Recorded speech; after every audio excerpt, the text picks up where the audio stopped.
শামীম যতক্ষণ খেলেন বাঘের মতোই খেলেন, নিজের জন্য খেলেন না, টিকে থাকতেও লড়েন না, লড়েন দলের জন্য, দেশের জন্য। আজ আবারও ব্যাট হাতে ঝড় তুললেন, দলের বিপদে একের পর এক 4-6-27 বলে করলেন 48 রান। শামীমের ভয় ডরহীন ব্যাটিং নিয়ে বিস্তারিত থাকছে প্রতিবেদনে। লিটন দাস, শামীম পাটোয়ারির ব্যাটে অবশেষে আশার আলো খুঁজে পেল বাংলাদেশ। বাউন্ডারির মেলা সাজিয়ে লিটন গড়লেন একাধিক রেকর্ড। সোহান, মুশফিক, মাহমুদুল্লাহদের টপকে টি-20তে এক ইনিংসে সর্বোচ্চ ছক্কা হাঁকানো বাংলাদেশি অধিনায়ক এখন লিটন। সাকিব, আশরাফুলদের পেছনে ফেলে বাংলাদেশের অধিনায়কদের মধ্যে সর্বোচ্চ 76 রানের টি-20 ইনিংসও দখল করে নেন। পার্টনার শামীম পাটোয়ারির দায়িত্বশীল ফিনিশিংয়ে লড়াকু পুঁজি পেয়ে যায় বাংলাদেশ। সিরিজের সমতা ফেরানোর লক্ষ্য নিয়ে দ্বিতীয় টি-20তে শ্রীলঙ্কার মুখোমুখি হয় বাংলাদেশ। টস জিতে টাইগারদের আগে ব্যাটিংয়ে পাঠায় লঙ্কানরা। বাংলাদেশের হয়ে ইনিংস শুরু করতে নামেন পারভেজ ইমন ও তানজিদ তামিম, কিন্তু দুই ওপেনারই ব্যাট হাতে ব্যর্থ হন।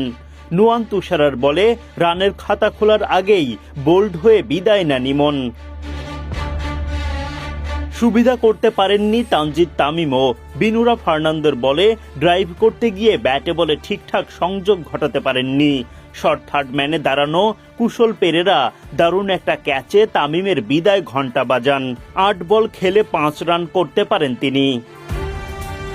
প্রথম 2 ওভারে মাত্র 7 রানের মধ্যে জোড়া উইকেট হারায় বাংলাদেশ।